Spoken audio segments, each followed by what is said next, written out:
Hi everybody, Wintermute coming to you from the Think Tank, and I'm going to do a review of She-Ra, the new She-Ra on Netflix. Now, it's been out for a while, and I tried getting into. I started watching it when it first came out. I couldn't keep up with it, so I stopped it. I tried to watch it again. I couldn't keep up with it again, and then finally I got to start watching it, and I got past the points I got to before, and I'm so glad I did. I'm so glad I did, because the show definitely picks up momentum later on. And then I knew I wanted to talk about this show on my channel at one point, but I wanted to wait to watch the whole series because the whole series is out now. And I'm like, okay, well let me just watch the whole series first, and then kind of do at the ending because, you know, sometimes it's okay to do like a seasonal review for a show when it's first coming out. But after that season's been out for a while, I don't see much point in that. And I knew all 5 seasons were out. I hate it when people give a episode by episode review of certain shows, and I know a lot of people have been doing that with the Disney Marvel stuff of late. And I have no desire to see that. I don't know. That's a bizarre thing for me to do an episode by episode review. So I can say I'm dating myself, but I'm old enough to actually have watched the original She-Ra when I was a kid. Yeah, I remember when She-Ra first came out. I was a kid, and of course it was a spin-off from He-Man, which I watched also.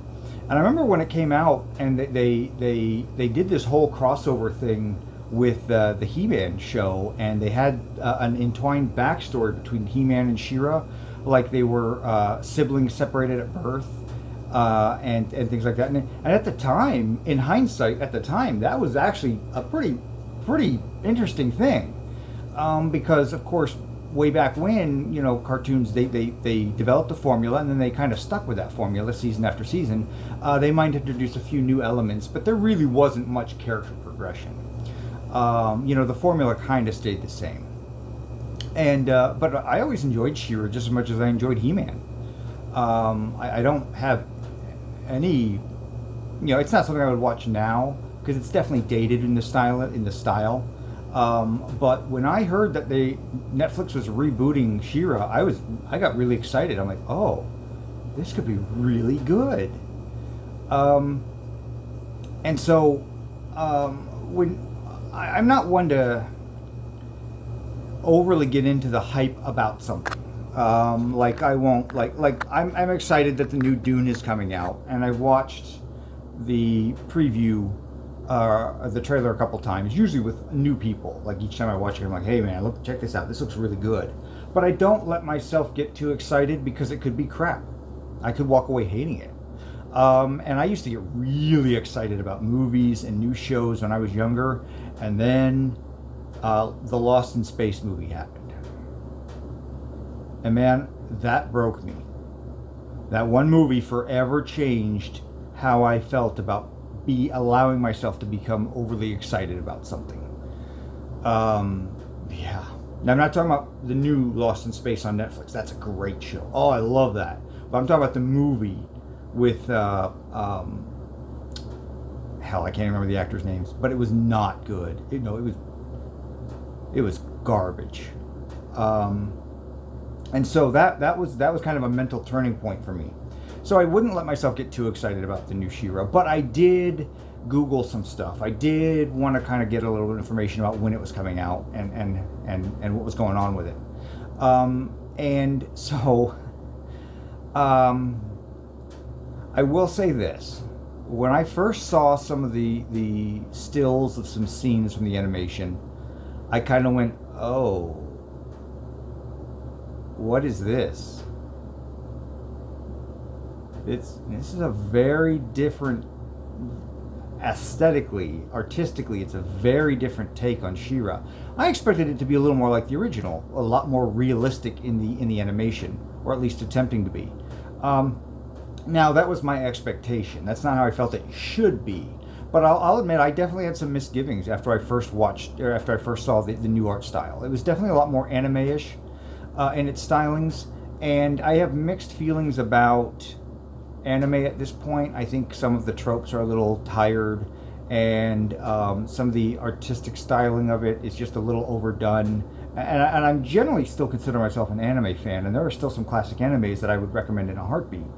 But overall, I'm a little bit kind of just leery. It's just been anime's just been overdone, and it definitely had a little more of that. So I'm kind of like, okay, well, sure. But I'm not the one writing it. I'm not the one making it. So we'll just wait and see. I did come across, and then it came out, but I didn't have a chance to sit down and watch it. And I did just by chance, and I don't hunt down reviews. I just sort of came across this one where somebody was talking about they were reviewing it, and so I watched his review out of curiosity, and I have to say, it is probably one of the most blatantly sexist reviews I've ever seen. Yeah, it was bad. And you know, I don't fall in line. I mean, I consider myself a feminist. I do, but I don't fall in line with the feminazi stereotype.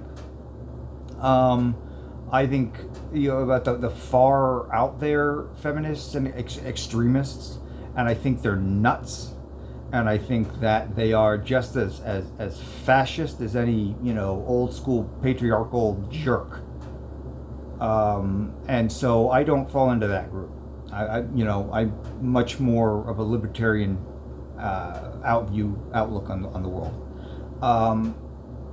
But when I call something sex, so I believe women can be as sexual or non-sexual as they want. I can, beauty is a never-ending spectrum of possibilities. I don't believe anybody, man or woman, should be forced to conform to a type of look or standard based on other people's expectations. I reject that completely. And so, but when I watch, so with that in mind, being very, you know, look, it's up to you, whatever you look like, however you, but when I watch something and I go, that's sexist as fuck, then you know what? It's probably fucking sexist. And this dude was sexist. I didn't know anything about this guy, and he's a small-time guy. But it really stuck with me how horrible and nasty his review was. You know, now he definitely went on about he went on about how it's a shame to display classic beauty. And he goes on to describe the classic beauty of the original She-Ra, and how this new She-Ra is a flat-chested teenager-looking, you know, dyke style. What? Did you really just say that out loud? And you mean it? I was truly disgusted. Now, if he had come out and said, you know, look, I'm a big fan of the original She-Ra, and this new artistic style doesn't do it for me, that is a perfectly reasonable thing to say, because I had my own misgivings about the art style. If you want to say, I really prefer I don't like this much younger, almost teenager version of She-Ra. I prefer She-Ra have been an established adult woman. Oh, as a character, oh, okay, yeah, that's okay. I could see somebody going, I prefer it this way. I prefer the original She-Ra for these reasons. Most of that's going to be fine, if that's what you prefer, for whatever reason. But when you basically say all women have to be held to this beauty standard, or they are whatever, you're a dick. And I find that utterly revolting. So, yeah, and now he also went on to claim about how there was, it's some left-wing gay agenda to push, lifestyle choices or whatnot. Oh, God, not this crap again. Shut up and leave it alone, dude. Okay? Homosexuality is just fine. There's nothing wrong with it. Now, that's how I feel. I will say this. I then continued over the weeks to kind of look up, and the chief writer, and I can't remember her name. Sometimes I need to look this stuff up before I do these. But Noelle Stevenson. I believe that was it. I believe it was her. She said yes. In an interview, she said, yeah, there will be some gay characters in the show. And, okay, yeah, that's fine.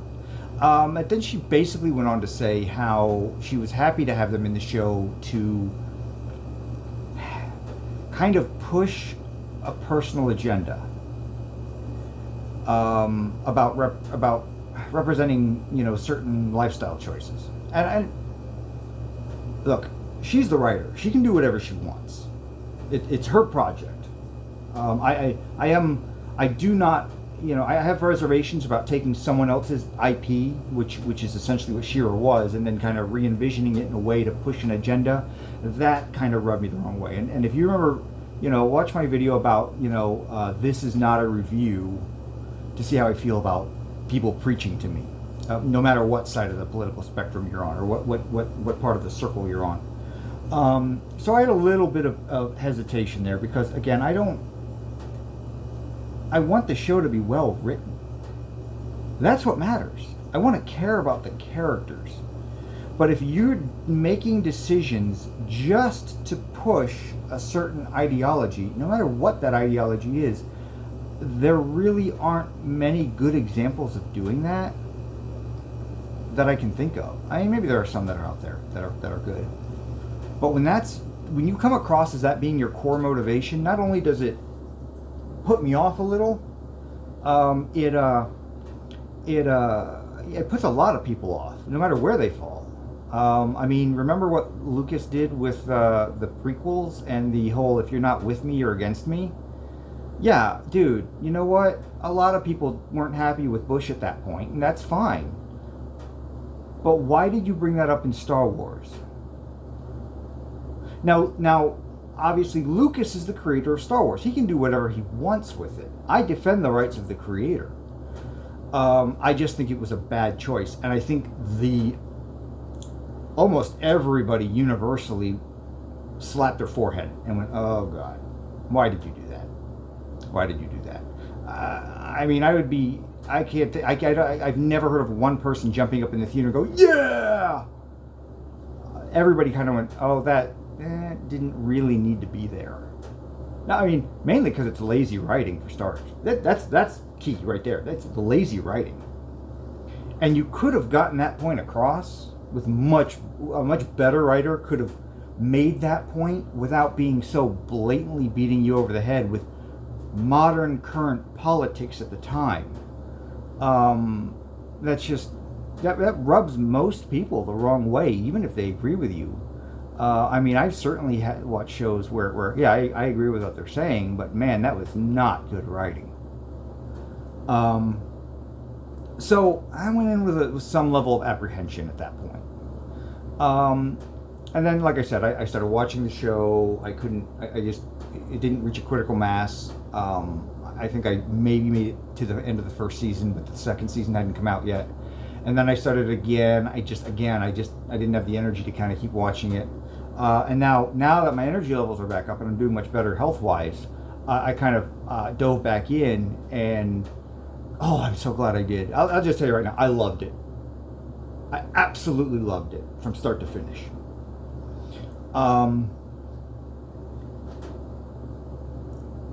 So, because even if I have apprehensions about something, I still believe I should give it a chance.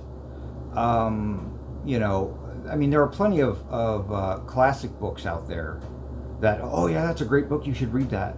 It's like, okay, well, I trust your judgment. And I go and read the book, and I'm like, what a steaming pile! Oh my God. A Wrinkle in Time. I'll just throw one out there. Now, this will probably upset some people. I read A Wrinkle in Time. I don't get it. I didn't get it. And I was really excited to read it. Because there was a point where I had a longer commute to work, so I listened to a lot of audiobooks. And I went back and I made it a point to read some classics that I know are out there that I haven't had the chance to read yet. And some of them paid off beautifully. Oh, okay, there's a reason this is a classic. But then I hit a couple of them. I'm just like, I don't get why do people enjoy this? It doesn't even make any sense. Like the plot was garbled, or whatever the point of the book was didn't make sense. It just, yeah. So, but I still believe wholehearted. But now I can argue why I don't like it, as opposed to I haven't seen it yet. And so I was going to give She-Ra a very honest, good go, and I'm so glad I finally got back to it. I will say this: it's not for everyone. It's definitely a kind of a tween show. I think that's the target audience. There's certainly some physical violence, but there's very little blood, if any. There's I don't think you see any, other than when people actually die and they're supposed to die. Most of the bad guys are just knocked out, and a lot of the time they're fighting robots, and so they're just they're destroying them without care. But it's still fun. The action is still good. A lot of it all still makes sense.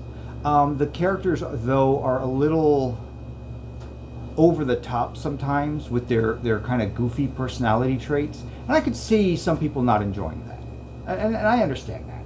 But I will say this: a lot of those shticks about the characters and why they are the way they are pay off.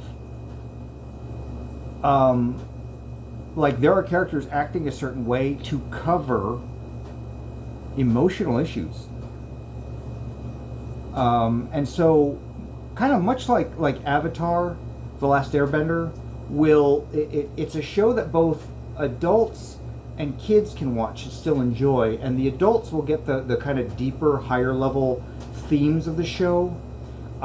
Kids can still enjoy it, and then when they get older, they'll rewatch it and kind of understand those other themes, and you go, oh wow, okay, now I get it. Well, She-Ra's kind of like that, but more for a tween audience. The younger threshold is for a tween audience. Although, my kids have said they enjoyed watching it, and the neighbor kids who were over here when I was watching it said that they watch it, and they're definitely younger, and they still can enjoy it.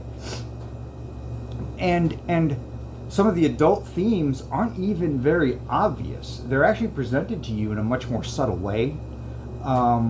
Which I respect. That was very well written. But a lot of those personality traits pay off in character development.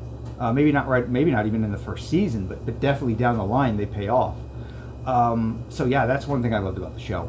The other thing that I loved about the show, so back to my original point, it's not going to be for everyone. Some people are going to immediately be put off by some of the childish behavior of the main characters, and not want to, I can't really put up with that, and that's okay. Some of the slapstick humor and some of the anime facial expressions they make, some people would be put off by that. But again, I to me, even in the last season, I would still kind of roll my eyes just a little bit. Oh, that's kind of silly. The truth is, I understood where that fell into why they were the way they were. And so another thing I really enjoyed about it was the key thing in this show are the individual characters' motivations. That is the crux of what moves the story along. And throughout all 5 seasons, every character's motivation is always makes sense. It always makes sense. And at various points, they'll kind of take some time to explain why this character is the way they are. And even the secondary characters and even some of the tertiary characters will have a little bit of time to shine here and there. So all the characters' motivations, even though, okay, well, this character is driving me nuts, but then you find out in season 2, that actually makes sense why they act like that. And I will say, one of the things that always bugged me in like the first 2 seasons was what is Hordak's motivation? Why is he doing this? Because they never really go into that until season 3, and then you're like, oh my god. Oh. Holy crap, that's kind of messed up. But his motivation makes sense.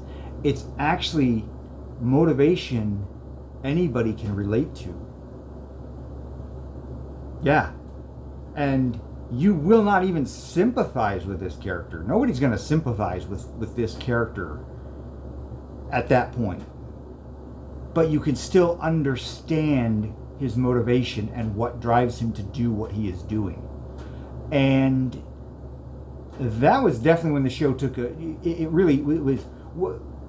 Not only was I not expecting that, it made me kind of go, wow, this is way more intelligent and way more of an emotional story than I originally anticipated to be getting into.